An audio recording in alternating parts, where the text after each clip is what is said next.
welcome to Shrubby Buddies Podcast, where we talk all things horticulture right from the heart of Zone 6B. So grab a drink, step into the garden, and grow with us as we talk plants, tools, tips, tricks, with a healthy dose of comedy and banter. Whether you're crushing it in the landscape or just trying to keep the one plant alive, we've got you covered. And as always, love you harder plus 2. Hey, Shrubby Buddies, and welcome to this week's episode of the podcast. I am Matthew C., joined alongside with my best good buddy, Timmy D. Here I am, Lord. Timothy Daniel Fleischer. How are you this fine evening, my friend? Fantastic. How are you, Matt? Dude, I'm glad to be back in the studio. We've been on it's been 3 weeks since we recorded. So yeah, we took 2 weeks off. A 2-week hiatus. Mm-hmm. So feels good to be back and recording a podcast for y'all. Correct. And originally we were supposed to just be off last week. Yeah. But then you kind of went on a little impromptu trip to the motherland. Yep, I did. And that was the prior week. Yeah. So this is just how the chips fell. Yeah. So I was in the motherland. I went up with my bro, Timmy. Northern Michigan. Timothy. Yeah. To his cabin in the woods. And then before I could get back, you were jetting off to Chicago with the fam. Mm-hmm. So for a soccer tournament. And yep. And then just some touristy stuff in downtown Chicago. Yeah. So life happens. That's okay. I know you've been like anxious about us not putting an episode out, and it's okay, you know? It's okay. It's okay. I just I don't want them to be mad at us. No one's mad, I promise. Okay. Yeah. They missed us harder plus 2, but they're not mad. I don't want them to be sad at me either. Yeah. Well, maybe they're a little sad at you. Well, so that's no good. Yeah, and I think I have another trip coming up. So you do? So it's like a Thursday, Friday, Saturday, Sunday, Monday, and then we'll be back back to Michigan? Yeah, we'll be back on like early Tuesday afternoon so we can still record. But so we promised Addie that we would take her up to the cabin before summer's end, and it's just kind of like our July is booked. Like we've got Cultivate, we've got the Perennial Plant Association's National Symposium.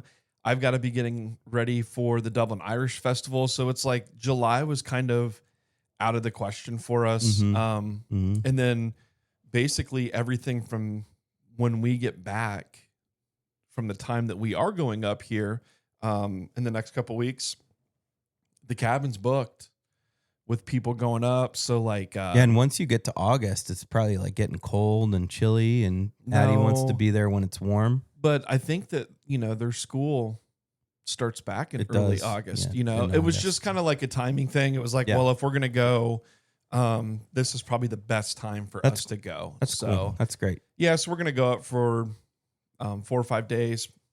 1, 2, 3, 4. Yeah. 5 days. Kind of over a weekend, Thursday, Friday, Saturday, Sunday, Monday, come back Tuesday. In June? June, is it? Mm-hmm. Okay. Yeah. It won't be my last time going up for sure. Like you want to go up in the fall. I do. And I'm going to be there the first week of July. Yes. You'll be up there in July, but we're going to go back up in the fall time so that you can see the sugar maples. I'm going to see the sugar maple. And all of their glory. Yeah. So, but yeah, life's been busy, dude. I needed that week up at the cabin. You did. And you needed it, and you deserved it. Between work at Dublin and just our busy season, which is fine. But then it was, doing working with Julia. It's so local, which is a blast. I love working with Julia. And then, my weekends had been booked with the greenhouse work. So it was just kind of like, I was just getting to the point where I was wore out. This guy was stretching himself real thin. I was wore out and just like stressed, and I could feel it. I could feel it in my shoulders and my neck and your shit and my shit. Yeah. So I needed that trip. It was good. Didn't really do a whole lot while we were up there. You did. And like I said, you deserved it. Yeah. It was nice. So little R&R. It's good. I see like a little glow on you. Yeah. Back to reality. Yeah. So. And it's weird because the last time we were here recording, it felt like spring, like things were still yet to come and things were unfurling and, the leaves hadn't fully developed on all the trees yet. And it's now been 3 weeks later, and it just feels like we're like getting on into summer. And I mean, we are, but yeah, it's just time flies. Life comes at you hard and fast. Yeah, it does. I mean, it's just crazy what 3 weeks. Yeah. These things are starting to bloom, like the butterfly weed and the allium that I think of as like summer bloomers, like all the echinaceas just full of flower buds. Some are even opening. Like, yeah, I'm like, dude, this summer's going to go quick. This is how it's going to be. So we had all that rain while I was up in Michigan. I mean, we caught the tail end of it. We got into some rain after I got back, obviously, but we had here in Central Ohio, 4 or 5 inches of rain over a 7-day period, something like that. So yeah, I think Columbus set a 1-day record sometime through there where they got several inches. And they like crushed the old record. Yeah. So we had the rains, which was good. And now we've just had like not hot, like upper 70s, 80. Not super humid, sunny. It's just been pleasant weather. It has. And it's been great. Everything is just really starting to like come alive. Yes, including the weeds. Including the weeds. But it was really nice. It was really nice the last couple of weeks with all the rain. With all the things we have to do, at least we didn't have to also water. Yeah. It took that off the table. Yeah, so for sure. That was great. For sure. But you're right. The weeds happen. Yeah. I mean, it's what it is. So cool, man. What you got for a song for us? I think I hit up the last 2 for our Shrubby Buddies playlist. Yeah, for our playlist. I want you to throw a song out there, and I'm anxious to hear it. I'm excited to hear it. Well, we can't play the song on here. Yeah, I'm excited to hear what you're going to say. We'll get in trouble with the FCC or something. Yeah. So this past Friday, one of my favorite artists, Kurt Vile, came out with his new album. Philadelphia's Been Good to Me. And the first track on the album, the second single that was released, is called Zoom 97. Okay. And it's a vibe. Yeah. It makes you just do this and just be like real smiley. It's a good tune. If you're not familiar with Kurt Vile, get yourself familiar with Kurt Vile. He's a vibe just himself. He's a goofy character and just a wonderful musician. Dare I say, one of the best guitarists out there. Oh boy, that's a bold statement. Dare I say? Dare you say? I mean, dare I say? I've been asked that question so many times. Who do you think's the greatest guitarist of all time? And man, it's such a. I mean, that question doesn't have an answer. No, it doesn't have a definitive answer. But there's definitely like a handful of people or more that are just like in that top tier. Yeah, because if you're in the like 70s rock, a lot of people are going to say Angus Young from AC/DC, or maybe like a David Gilmour from Pink Floyd. And I love David Gilmour's guitar playing. Or even like a Clapton, like an old Eric Clapton. But if you're into country music, Brad Paisley, is that people would say that. Yeah. I mean, for me right now, like greatest guitarist, I'm probably going to throw. I mean, obviously Billy Strings to me is up there, is one of the greatest, and probably Derek Trucks from the Tedeschi Trucks band. It would be up there. And I think Eric Clapton has even commented on how he is one of Clapton's like GOAT guitar players. So. And I mean, while we're on the topic of best, the best piano player of all time is Billy Joel. That's not an opinion. That's just factual. That's just facts, folks. Is it? Yeah. The Piano Man? Yeah. Okay. Fair enough. And if you're trying to be like, well, Elton John's pretty good too. Yeah, he's pretty good, but he's not Billy Joel. Sorry. I saw Billy Joel once playing up on South Bass Island at Put in Bay. You did not. Yeah, Billy Joel was like out on the front stoop of this bar just wailing on a freaking piano. I sent you the video of it. Why am I not? Because it was like some dude that was covering Billy Joel Okay, tunes. that's right. He was like singing out of key, and I was like, "This guy's way better than Billy Joel." And you're like, "Get the fuck out of here!" There's only So- one piano man, Yeah, and that's facts. cool, man. Well, yeah, like we said, sorry for the hiatus, but we're back, and this week we want to talk. We want to talk about the Chelsea chop a little bit. The Chelsea chop, what it is, why it is, where it came from, where it got the term Chelsea chop. Maybe you're unfamiliar with this term, so we're going to explain it to you, why it is.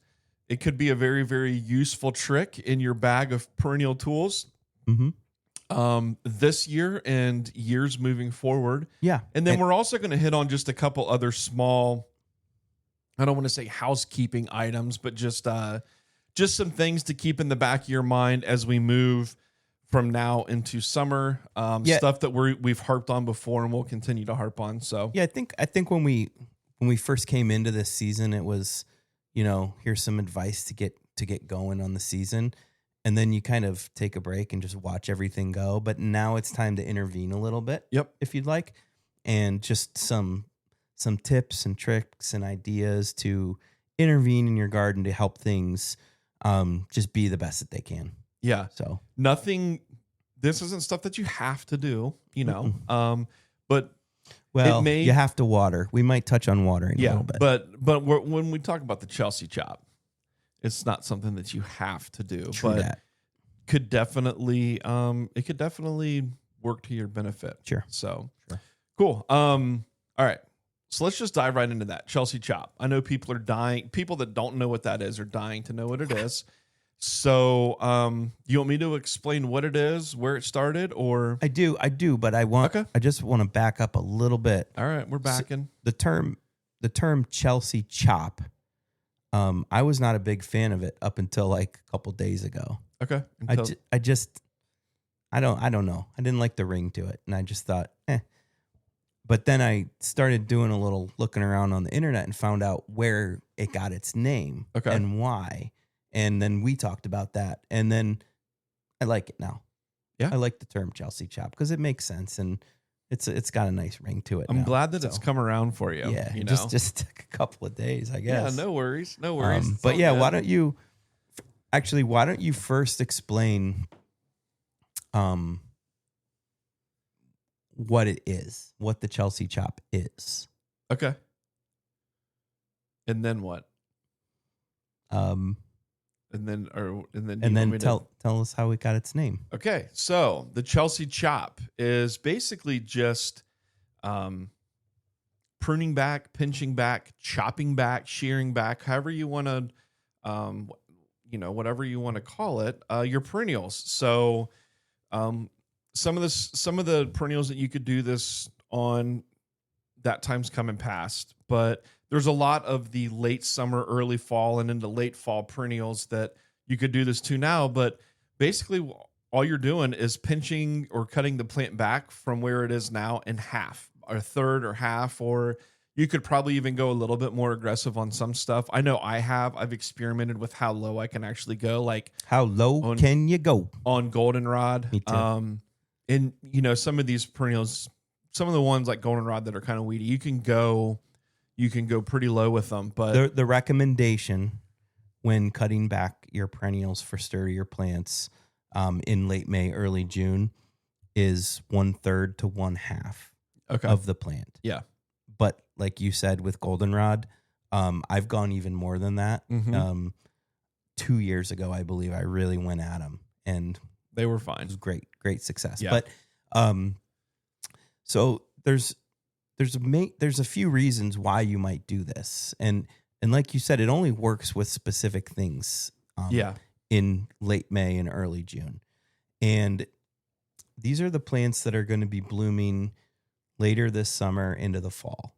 So you look out in the garden, they're the plants where you're like, I can't wait for that aster to put on its blue and purple flowers.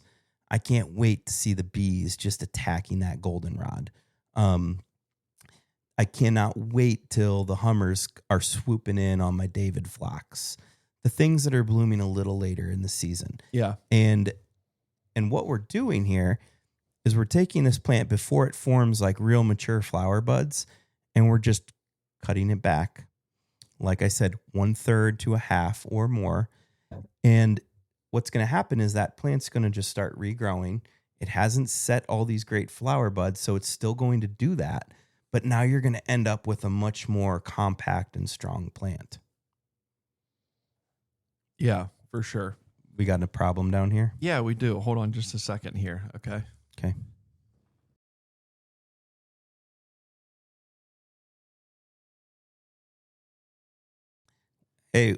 Hey, while you're fussing with that, also like they have been saying you sound like an owl. Whoo. You know what, Timmy? Yeah. You know what we're going to do? What? Because my phone it's updating. It just started updating. So we don't have a camera app on it anymore. Okay. So here's what I'm going to do. Okay. We're going to make this simple. We're just going to go with the one angle. We're going to go with the one wide angle. What's up, you camera good with 2? that? What's up, camera 2? Which, yeah. Do I need to tell any more jokes? No, just... you don't want me to do my ash birch joke? You can do your ash birch joke. We'll save that for another day. You know that one? You know that one? No. Oh, yeah, you do. The woodpecker and the ash and the birch. Yeah. Okay. Yeah. I thought you've told that one on here before. That's what have I? Maybe. That's called a tease, folks. So, okay. Yeah. Anyway. All right. So back to it. Getting back to the Chelsea chop. So let me just break it down for you.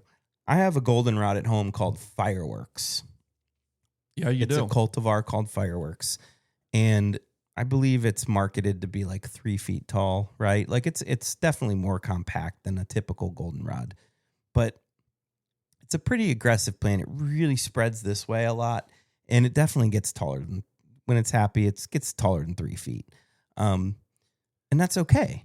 Because I can keep this goldenrod at a much shorter height if I give it the old Chelsea chop. Yep. Which I just did this week. And so I took it probably by half. I have two of them, actually, 2 clumps of them on either side of the garden. And I'll probably do the other one a little bit different height. That way there's like a stagger in like the height and the bloom time. Because when you do this, you're going to get a little bit later on the blooms. So that's what's really cool about the Chelsea chop and how you can use it in your tool bag is if you have, like you'd mentioned, maybe you have these drifts of perennials planted in mass or just some like clumps of them. You can do the varying heights and varying times to extend the bloom period later in the fall.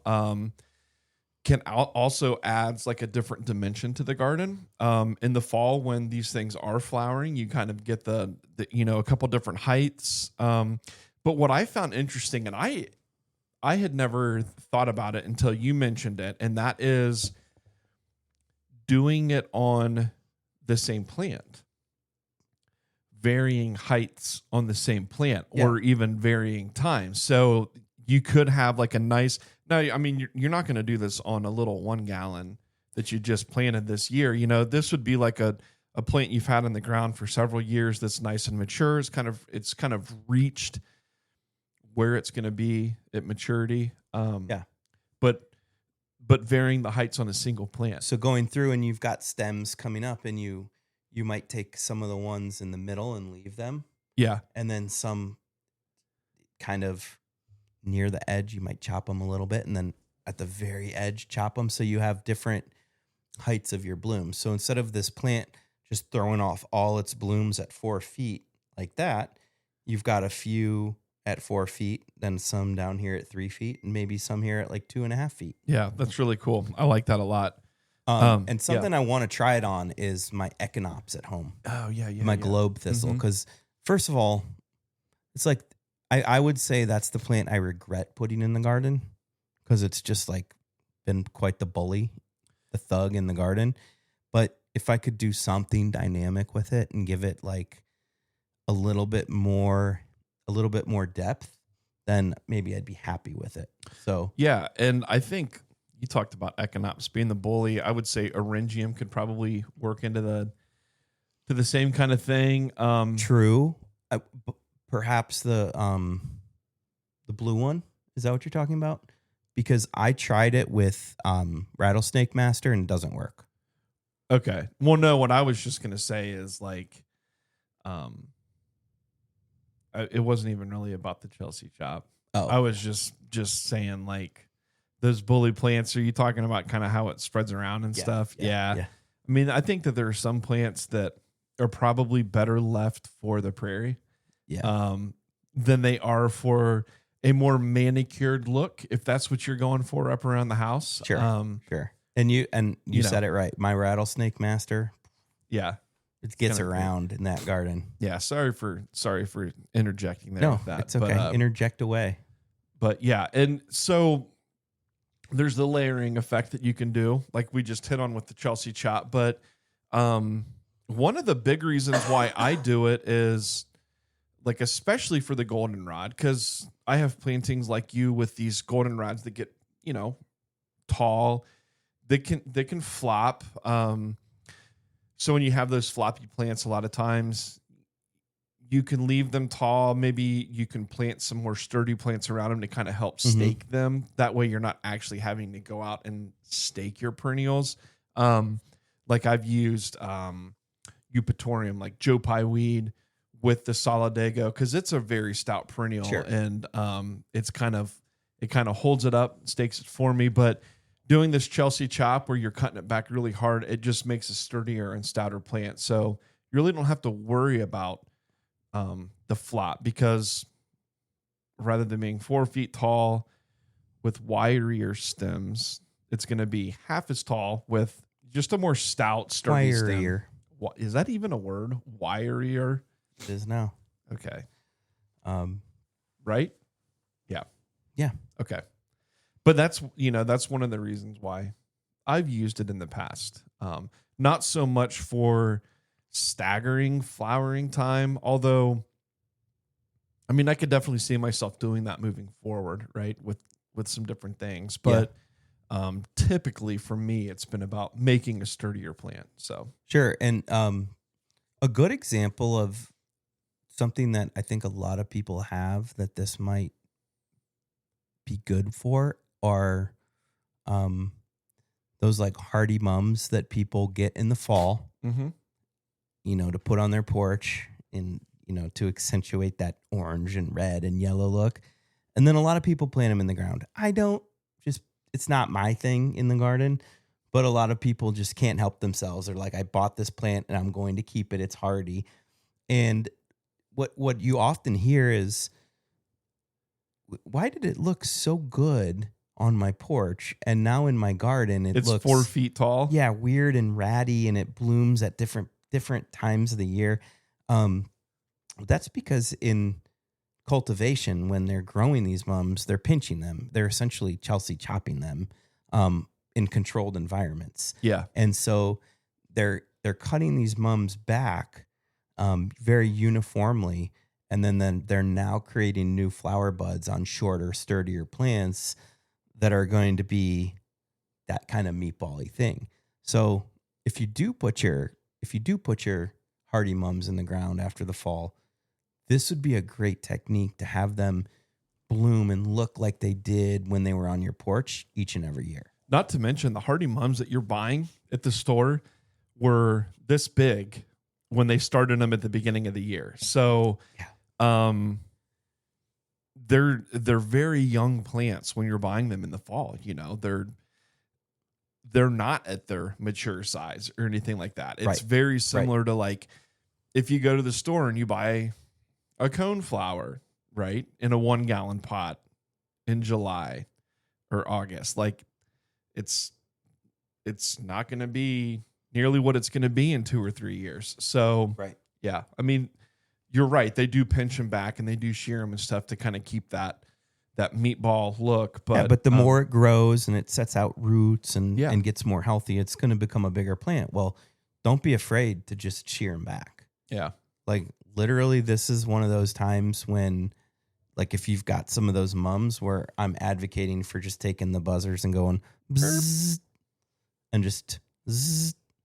That's a good sound. Zzz. Just Zzz. yeah, because I'm usually get in there with your pruners and make careful cuts with these mums or something, or an aster. Just bzzz, buzz them back. People get carried away with these, with their pruners, and like everything's got to be like, and like the perfect. Oh no! Even though for right. something like a boxwood or a taxus, I would advocate for that method more so than the shearing, but that's a totally different. Yeah, we're talking perennials. Totally different kind of plant. We're talking perennials, not boxwoods. Yeah. So, all right, Chelsea chop. What else? Boxwoods suck. What else? I said it. Boxwood. Timmy said it here. Boxwoods suck. I've got some planted out front here, so do I. I have them too. All right. Well, they suck. You suck. Thank you. What else would we use the Chelsea chop for? So sturdier plant, extended bloom time, staggering bloom times, and then like kind of a layered height effect with it. Sure, but what plants specifically? We talked about. Yeah. Well, let's do that. Let's talk about like.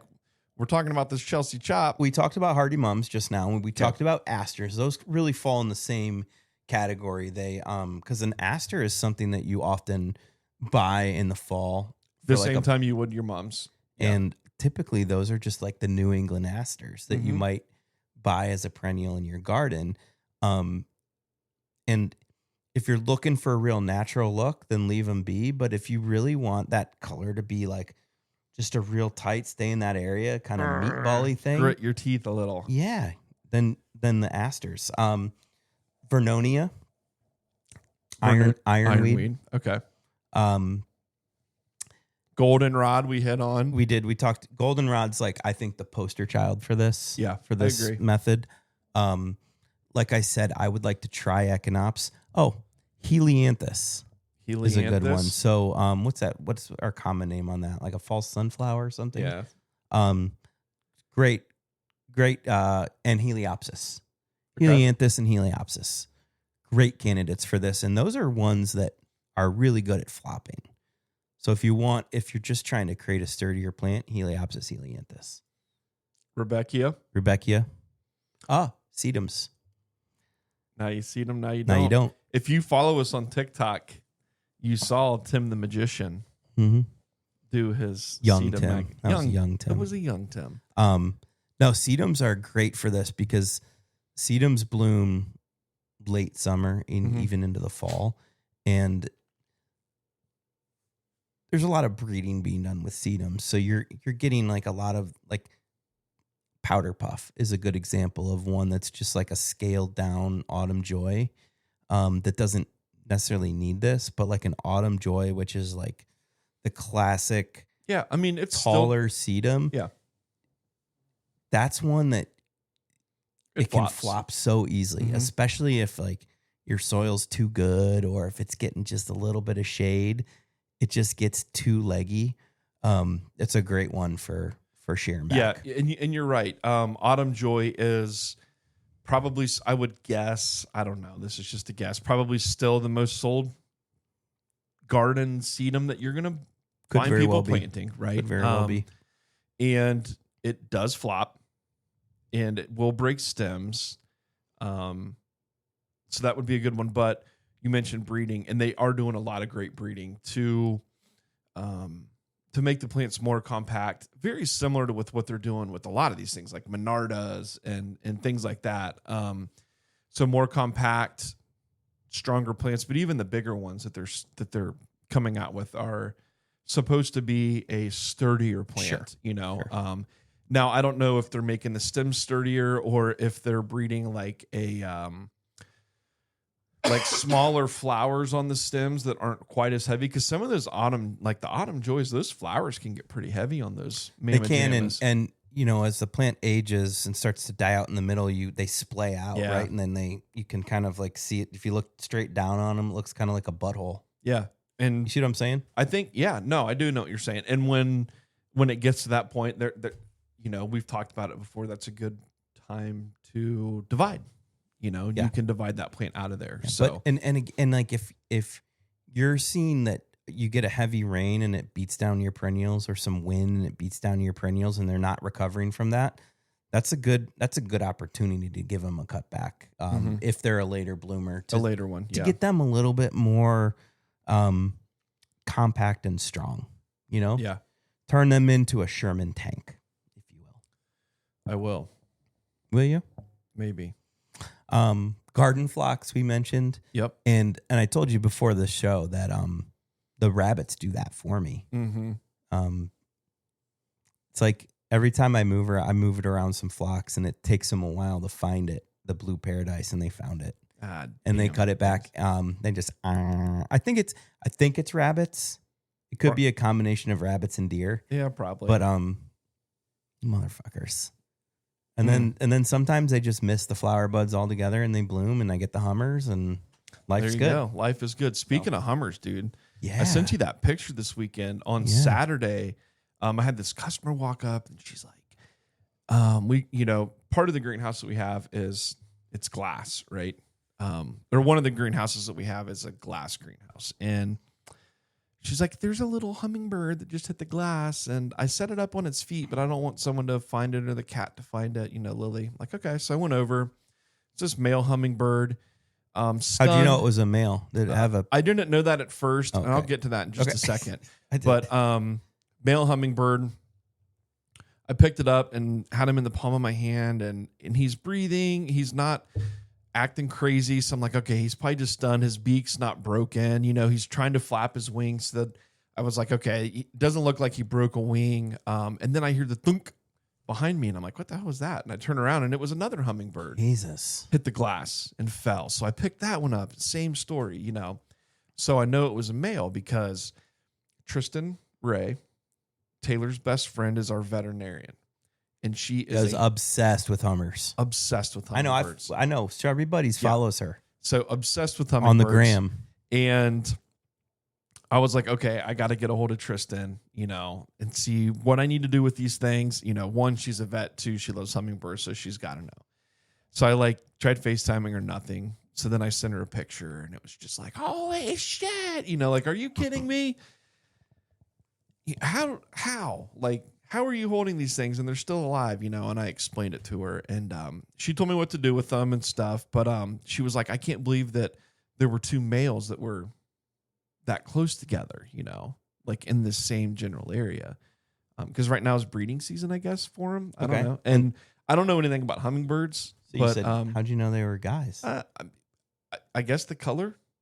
Because they had that gold. I don't know. I would imagine it's probably something to do with the color. But she immediately said two males. So I was like, okay. Well, they're dudes. But yeah, they both ended up flying away and they were fine. But yeah, I'll throw a picture up on the gram. Your wife, Megan, told me I should throw that on Shrubby Buddies. And I think she's probably right. So yeah, it's kind of cool. When you held the little hummer in your hand, what would you say it was similar to? Holding a peanut? Couldn't even feel it in my hand. Couldn't even feel it? Until it started fluttering its wings and they were hitting my hand. So would you say it was like a peanut shell? Mm-hmm. That's kind of what it felt like. Or like peanut. A coffee bean? Like maybe a peanut. Peanut? Yeah.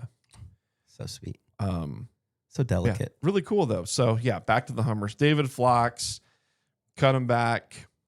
Rabbits do it for you. Then when they don't, the hummers come. Yeah, go on. That's all I got. Oh, okay. That's all I got about that. Cool. Blue Paradise Phlox. Actually, not David.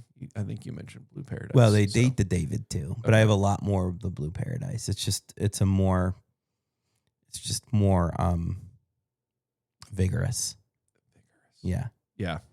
Also, just a quick plug for Blue Paradise, because I plug David Phlox quite a bit. Yeah. But Blue Paradise Phlox is cool because the flower changes color as the day gets warmer. It's crazy.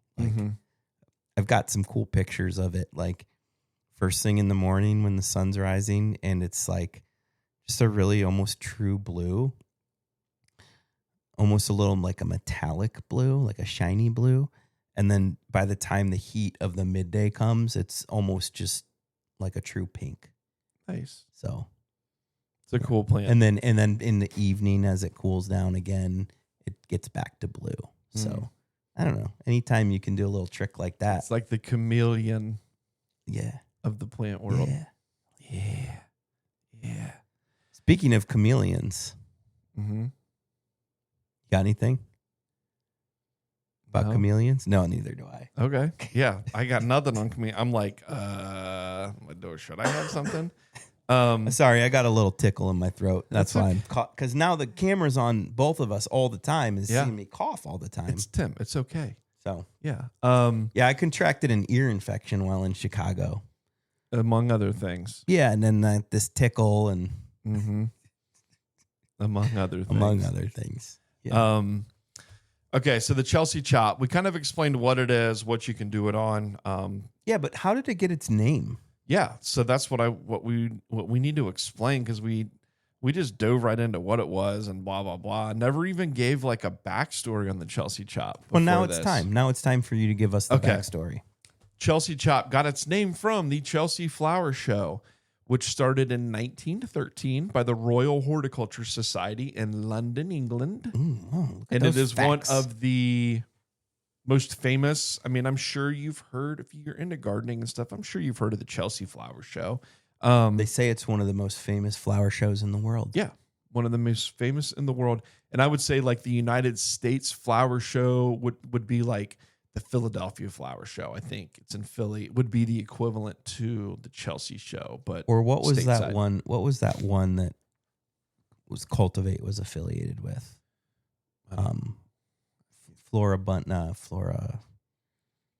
Florabunda. I want to say Florabunda. I kind of like Cowabunga. that. They're like Cowabunga, Yeah. Florabunga, dude. Fuck. Okay, just All right. continue. Yeah. So, but yeah, now I've lost my train of thought. Chelsea Flower Show, London, England, 1913. And Right. And what time of the year does it just coincides with, the Chelsea Flower Show coincides with the time of the year for when in England they would cut their perennials back to create more sturdy plants. which also for where we are too kind of coincides? Yeah. I mean,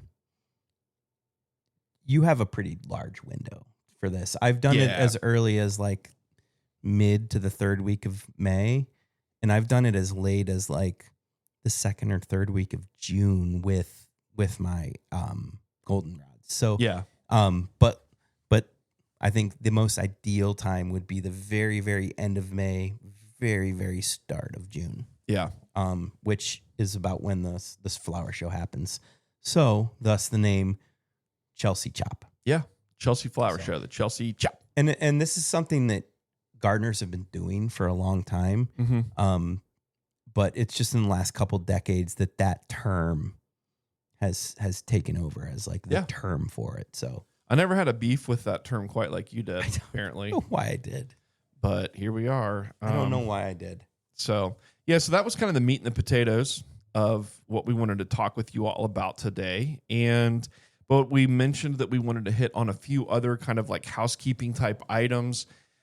So at the greenhouse, as you all know, I work part-time, some on the weekends at a local greenhouse here, Dutch Mill Greenhouse. Shout out to Bob and the crew over there at Dutch Mill and Leo Burby Bulb Company. But what we've seen is a shift, okay, from the heavy flower and veggie buying, The annuals and the annuals veggies. and the veggies. We've seen the shift now into more perennials and trees and shrubs. Yeah. So with that being said, what that indicates to me and to us is that most of y'all have bought your summer annuals and have planted them in your pots and hanging baskets and in your beds. And all is good. You've probably got some fresh mulch down and all of that stuff. But as we move into these, And if you don't have fresh mulch down, don't feel bad. no, it's fine. I won't judge you. He might. Totally fine. But as we start moving into the summer months, we've had rain here, and it's been pretty mild, I would say. But it's, we know it's coming in the next few weeks. It's going to start getting hot. We're going to get into this, these dry periods and stuff. So watering, something that we always harp on, and we'll continue to harp on, but just proper watering, making sure your annuals stay watered. Your annuals and your newly planted perennial shrubs and trees. Yeah. Things that you planted this season. If you're doing it right, your perennial gardens that you've planted years ago shouldn't need any water. Not that a little bit of water wouldn't help them a little bit during a droughty time, but perennials that are a lot of our native perennials that are meant for this zone. I'm going off on a little tangent. You are. That are meant for our zone in our area, like they know when our dry season is and they can make it through just fine. Yeah, I will occasionally throw a sprinkler on. As will I. And you see them perk up a little bit, but you and I both know you're not going to lose things. No. And it's just to kind of, when I know it's like you said, hot and droughty, I will throw a sprinkler on and just really like leave the sprinkler on for a long time. Rack up a water bill. Really soak it in good. You know what? The water bill, our water here is outrageously priced. Where I'm at in Marysville, Ohio. As a horticulturist and a gardener, I just know every year, like, my water bill is going to be high in July, August, September. It is what it is. And actually, compared to our compadres out west, we have it. We have it easy. Yeah. So, but I just know, and it is what it is. Yeah. But anyways, so I'll just throw it on there.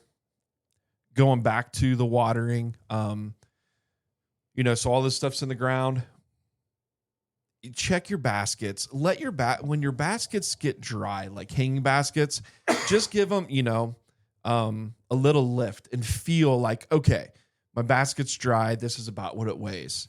That way you're not having to stick your finger in it and all of that stuff. You can walk up to it, quickly pick it up, and my basket's dry. It needs watered. So, and another thing about baskets and containers is when they're super dry, the soil media shrinks a little bit. Yeah.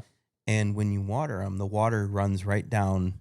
Yep. Right down the side of the pot, the side of the basket, between your soil and the basket, and it runs out really fast. And you see it coming out of the bottom, and you might think, "Oh, done. It's saturated," because it's very important that you water those, wait a second, and then come back and water them again, and repeat that process multiple times till it's done draining, and you push up on that basket, and it feels heavy. Yeah.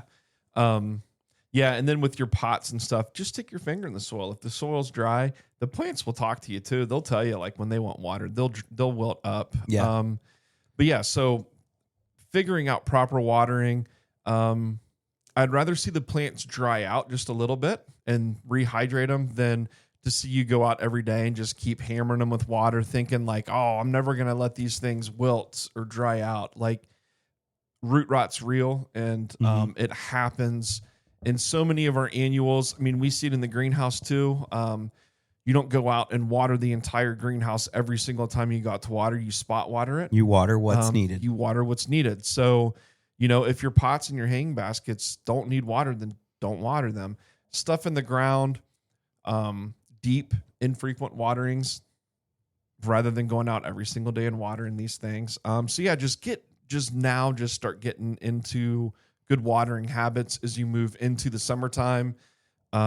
Keeping the water off the foliage of the plants as much as you can. Mm-hmm. I mean, I understand that when it rains, rain gets on the leaves, but it's not the leaves that want the water, it's the roots. Yeah. So, and especially if you're watering in the evening, I understand that you can't always water in the most ideal time of the day, which would be more in the morning. Yeah. And sometimes you have to water in the evening. But if you are going to water in the evening, try to keep the plants dry. Yeah. The leaves dry. So that way it's not the wet. You don't want that water sitting on there all night long. Yeah. And then drying out in the morning. Because that's where you get fungal problems. Yeah. And when a fungal problem happens, then an insect moves in. And then the insect moves in and another insect moves in. And then it's just chaos. Yeah. And while we're on kind of the topic of watering and stuff, with your annual flowers, not with perennials, trees, and shrubs, but with your annual flowers, just do yourself a favor. go to your local garden center and buy some all-purpose water-soluble fertilizer. I don't care if it's triple 20, a 15, 30, 15. What about a triple 14? What triple 14, whatever. I mean, just get an all-purpose water-soluble, the blue stuff, Miracle Grow, Jax, Peters. There's all these different brands of it. You like a good Peters, don't you? You can, yeah, of course I do. But yeah, so just mix that into your watering can and water your annuals with it every 10 to 14 days. And I promise you, it's just going to take your annuals just a step up. They're going to look more green, full, lush. They're going to flower better for you through the summertime. So watering and fertilizing annuals only. You don't have to do this water soluble stuff with your perennials, trees, and shrubs. They're pretty much happy with what they've got. Maybe if there are deficiencies, that would be like a whole nother topic on how to treat something like that. And you mentioned you don't care what the ratio is, and you said, triple 20. You said you gave some numbers. What do you know what those numbers? Well, I know but like, should we tell them what that means? Okay, so with fertilizer, when you see these 3 numbers on a bag, they're going to be your macronutrients, your nitrogen, phosphorus, and potassium, NPK. And basically the way I've always thought of it is nitrogen is going to be your shoot growth and your top growth. So if you think of a plant being like top, shoots, flowers, stems, and then roots down below the soil. Nitrogen is for green. Yeah, nitrogen's green, everything on top. Your phosphorus is going to be for your root development, the stuff going on under the ground. So if you look at starter fertilizers, they're typically going to be higher in phosphorus.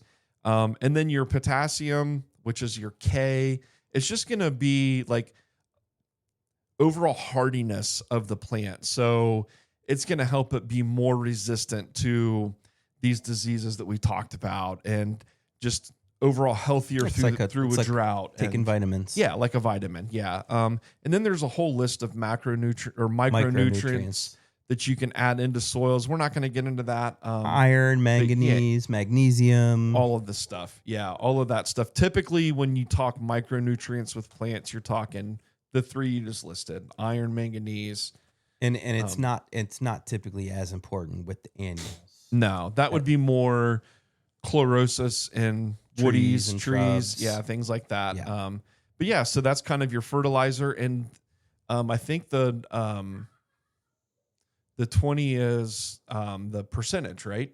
Per 100. It's different for each macronutrient. We probably shouldn't go into all of that without. Yeah.